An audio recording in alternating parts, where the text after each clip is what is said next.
Buenos días. El día de hoy hablaremos sobre las bases de datos distribuidas y como tema principal tendremos los niveles de transparencia, la transparencia de localización y transparencia de fragmentación. Eh, Primero que todo definiremos qué es la transparencia. La transparencia tiene que ver con la percepción que tiene el usuario sobre el sistema.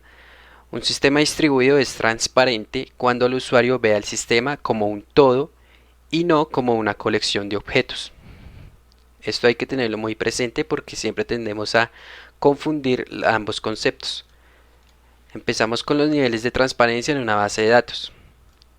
Actualmente tenemos 6 niveles de transparencia en los cuales yo les hablaré sobre 4 de estos niveles. Como primeros dos niveles tenemos los de independencia lógica e independencia física. Los niveles de independencia lógica, de transparencia lógica, perdón.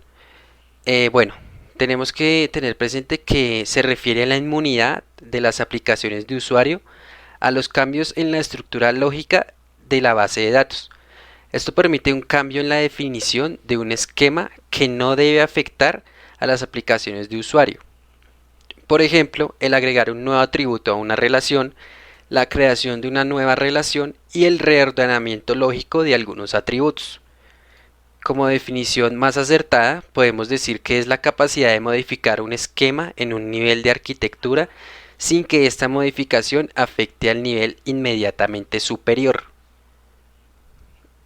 Luego, entramos a la independencia física de datos. Bueno, se refiere al ocultamiento de los detalles sobre las estructuras de almacenamiento a las aplicaciones de usuario.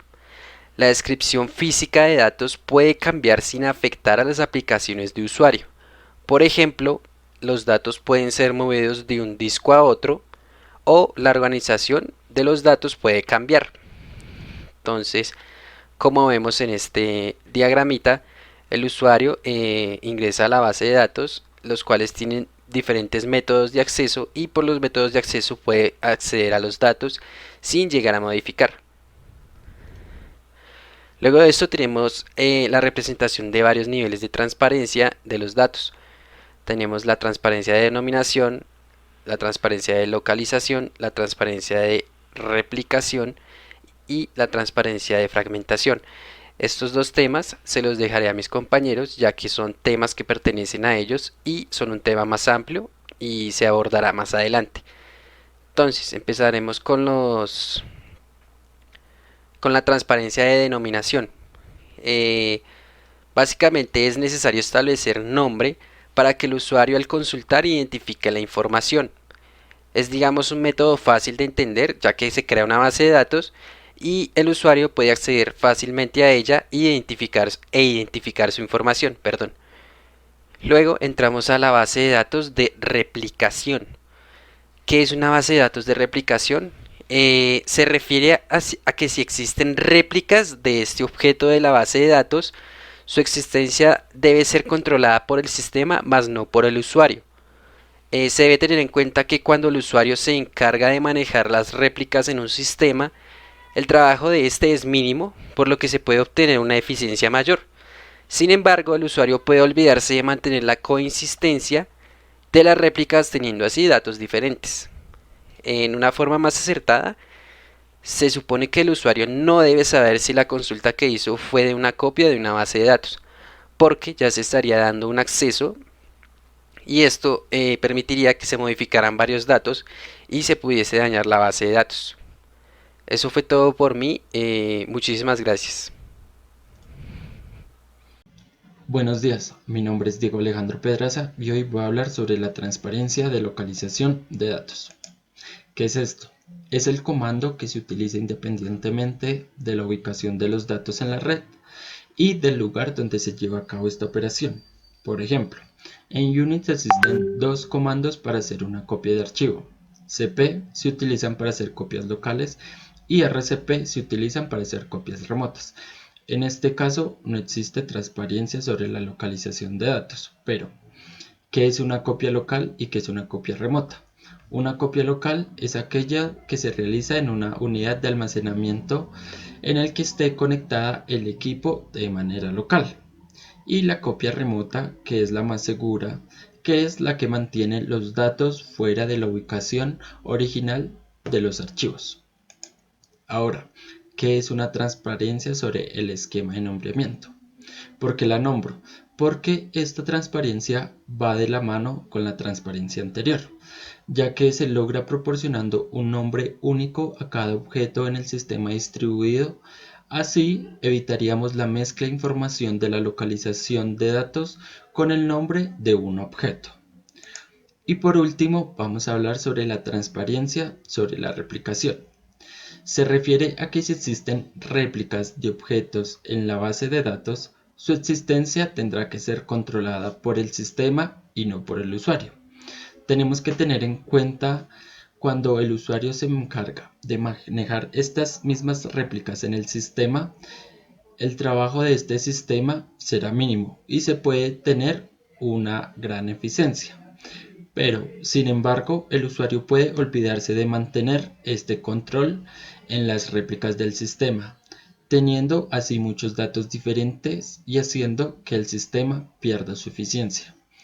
Y por último, vamos a continuar con mi amigo que les explicará el siguiente tema. Muchas gracias. Transparencia de fragmentación. Principalmente, la fragmentación consiste en subdividir las relaciones y distribuirlas entre los sitios de la red, y tiene como un objetivo buscar formas alternativas de dividir una de las instancias de relaciones en otras más pequeñas. Hay tres tipos de fragmentación, que son la fragmentación vertical, la fragmentación híbrida o mixta y la fragmentación horizontal. La fragmentación vertical consiste en una relación R que produce una serie de fragmentos R1, R2 hasta R cantidad, en los cuales contienen un subconjunto de atributos de R y así con la clave primaria de la misma tabla. Un ejemplo de esta fragmentación vertical es la siguiente. Tenemos una tabla que es datos rectorados, en el cual contiene atributos escuela, situación y número de alumnos. Si hacemos una fragmentación vertical con esta tabla, salen dos, las cuales son departamento de infraestructura, que consiste en la escuela y en la situación del estudiante. Y la segunda tabla, que es departamento de ordenación académica, que consiste en la escuela y en el número de alumnos. La fragmentación horizontal consiste en la relación R que produce una serie de fragmentos R1, R2 hasta R cantidad, en los cuales contienen subconjuntos de tuplas de R y cumplen con determinadas propiedades.